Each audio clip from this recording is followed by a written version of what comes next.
Welcome students. History of economic thought में हम इस वीडियो में टॉपिक कवर करेंगे significance of history of economic thought. History of economic thought की previous video में हमने बात की थी उसके मीनिंग, उसके डिफरेंट अप्रोचेस के बारे में। आज हम बात करेंगे हिस्ट्री ऑफ इकोनॉमिक थॉट में उसकी इम्पोर्टेंस क्या है और क्यों हिस्ट्री ऑफ इकोनॉमिक थॉट इतनी इम्पोर्टेंट कंसेप्ट या इतना इम्पोर्टेंट टॉपिक माना गया है इकोनॉमिक्स के पॉइंट ऑफ व्यू से। सिग्निफिकेंस के अंदर सबसे पहला पॉइंट क्या है कि जो हिस्ट्री ऑफ इकोनॉमिक थॉट है वो एक तरीके से यूनिटी शो करता है इकोनॉमिक थॉट में। जैसे डिफरेंट इकोनॉमिक्स हुए, डिफरेंट इकोनॉमिक थिंकर्स हुए, तो उनके जो व्यूज़ है, उनके जो आइडियाज़ है, उनमें एक यूनिटी शो करता है। उनके आइडियाज़ बताकर, उनके आइडियाज़ में कॉमनिटी देकर और एक तरीके से एक दूसरे को कनेक्ट करता है। क्लासिकल इकोनॉमिक्स हो, चाहे वो न्यू क्लासिकल इकोनॉमिक्स हो, चाहे वो एंशंट इकोनॉमिक्स हो, चाहे वो मॉडर्न इकोनॉमिक्स हो, तो इकोनॉमिस्ट हो, तो यहाँ पे एक तरीके से जो हिस्ट्री ऑफ इकोनॉमिक थॉट है वो क्लासिकल इकोनॉमिक थिंकर्स या मॉडर्न इकोनॉमिक थिंकर्स या इकोनॉमिस्ट जो होते हैं पुराने या नए, उनके बीच में एक उनके जो आइडियाज़ हैं उनमें क्लियरली एक स्टेटमेंट देता है, उनके आइडियाज़ को क्लियरली डिफाइन करता है, यूनिटी शो करता है। तो ये एक इसकी इम्पोर्टेंस है कि आइडियाज़ के अंदर एक यूनिटी बताता है, आइडियाज़ में एक यूनिटी शो करता है इनके, और इनके आइडियाज़ को क्लियरली डिफाइन करता है। तो basically history of economic thought का एक इम्पॉर्टेंट रोल है कि they shows certain unity in economic thought and this unity connects us with ancient time.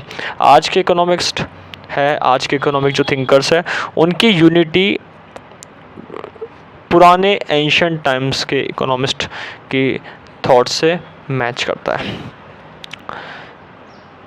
Second point है, जो इकोनॉमिक थॉट है वो एक ओरिजिन को समझाने में हेल्प करता है।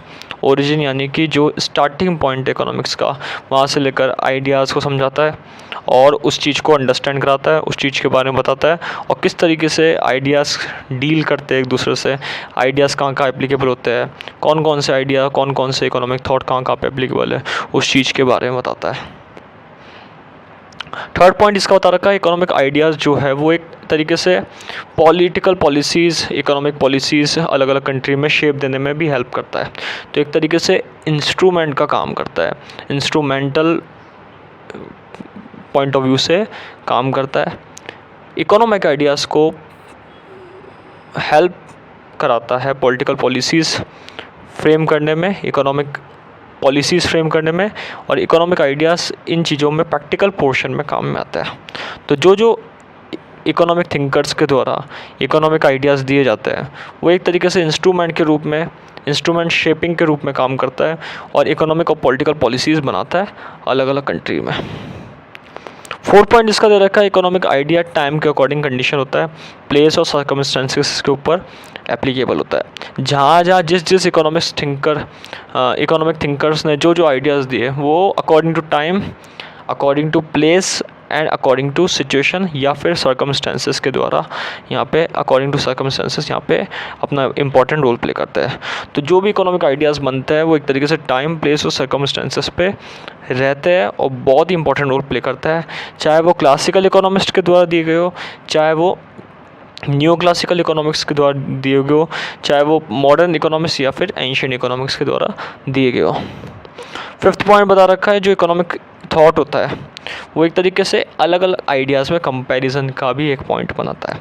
कंपैरिजन यानी कि दोनों में दो आइडियाज़ है या तीन आइडियाज़ है या दो या से ज़्यादा आइडियाज़ है, तो उनके बीच में एक तरीके से कंपेयर करने का काम करता है, उनके बीच में एक तरीके से सिमिलरिटी, उनके बीच में एक डिफरेंसेस बताने का काम करता है।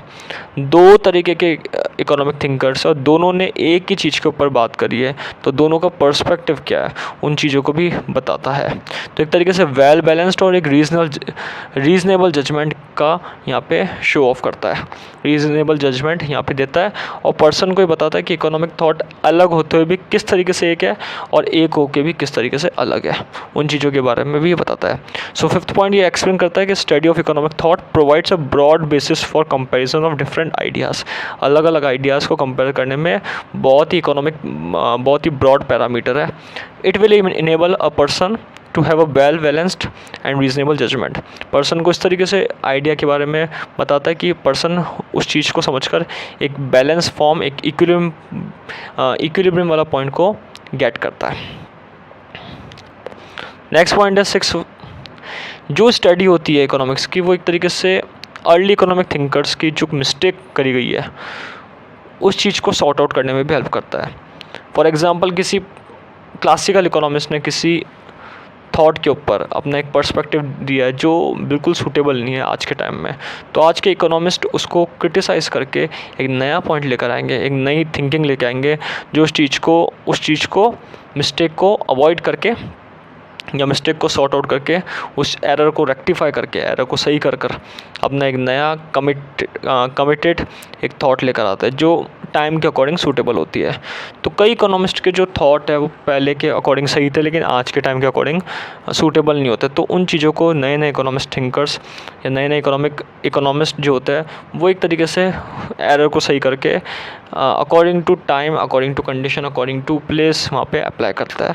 सो जो हिस्ट्री ऑफ इकोनॉमिक थॉट है उसकी स्टडी करना एक तरीके से मिस्टेक को अवॉइड करने में भी हेल्प करता है और अर्ली इकोनॉमिक्स थिंकर के द्वारा जो कमियां थी उनको भी पूरी करने में हेल्प करता है। 7th पॉइंट है the study of history of economic thought will enable us to know the person responsible for the formulation of certain important principles। History of economic thought एक तरीके से पर्सन को बताता है किस तरीके से इंपॉर्टेंट प्रिंसिपल्स अप्लाई होते हैं और पर्सन को यही बताता है कि किस तरीके से प्रिंसिपल्स अप्लाई करने हैं। तो इन सारी चीज़ों के बारे में बताता है हिस्ट्री ऑफ इकोनॉमिक थॉट और एक तरीके से पर्सन को इंडिकेट करता है कि किस तरीके से प्रिंसिपल्स, रूल्स, रेगुलेशन अप्लाई होंगे। तो आज हमने बात करा हिस्ट्री ऑफ इकोनॉमिक थॉट के सिग्निफिकेंस और इम्पोर्टेंस के बारे में।